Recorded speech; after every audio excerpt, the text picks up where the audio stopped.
सुख की चर्चा करी जाए तो सज्जनों संसार में सुख है ही कहां।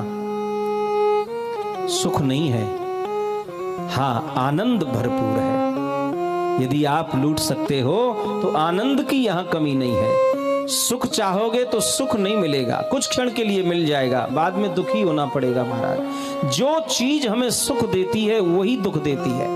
सुख दुख वहीं से चिपके हुए हैं।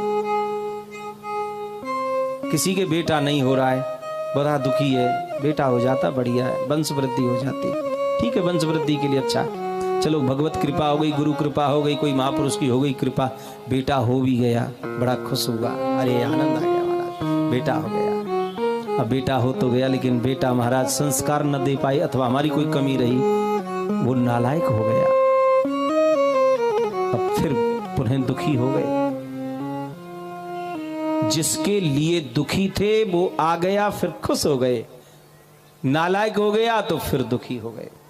वही बेटा सुख भी दे रहा है, दुख भी दे रहा है। सुख दुख दोनों एक साथ हैं। संसार में केवल आनंद ही ऐसा है, ये किसी से बंधा नहीं है, स्वतंत्र है, न इसका उल्टा है न इसका सीधा, ये अपने आप में पूर्ण है। संसार में जितने भी शब्द हैं, हर शब्द का विलोम है, उल्टा है, लेकिन आनंद का कोई उल्टा नहीं है, इस शब्द का कोई विलोम नहीं है। कोई होए तो आप बता सकते हैं, नहीं तो सबका विलोम शब्द है। गरीबी अमीरी, भूख प्यास, दुख सुख, दिन रात्रि, अच्छा बुरा, सब उल्टा है, सबका उल्टा है, लेकिन आनंद का कोई उल्टा नहीं।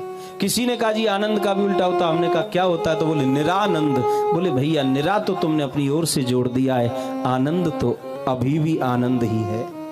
निरा आनंद, निरानंद, आनंद तो अपने आप में अभी भी पूर्ण है भैया, उसके आगे पीछे आप कुछ भी लगा सकते, वो अलग बात है, लेकिन आनंद में आप कोई भी परिवर्तन नहीं कर सके। तो इस दुनिया में आनंद बहुत है यदि आपको लेना आ जाए, बाकी सुख दुख के चक्कर में ज्यादा मत फंसो, संसार के कर्तव्यों का पालन करो और भैया अपने सिद्धांत में रहो और भगवान का ध्यान रखो, मस्ती में रहो भैया, अपने आनंद को लूटो। कौन सो जहाँ 2-4-6 साल जीनो है, वही गिनी चुनी दिन मिले भैया, या दिना में चाहे तो रो के जी लो या हंस के, तो क्यों ना फिर मस्त जिया जाए।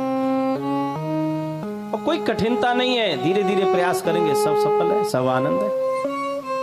भगवान कोई दूर नहीं, भक्त के लिए भगवान कहीं दूर नहीं, जहां चाहो वहां से भगवान प्रकट कर सकते हो, बस उसके लिए थोड़ी लगन की जरूरत है भैया, थोड़ी थोड़ी भजन की भी आवश्यकता। भजन खत्म हो गया हमारे समाज में, हम लोग भजन नहीं कर पा रहे हैं। कौन करता है भजन साहब, और जो भजन करते हैं लोग उनकी खिल्ली और मजाक उड़ाते हैं।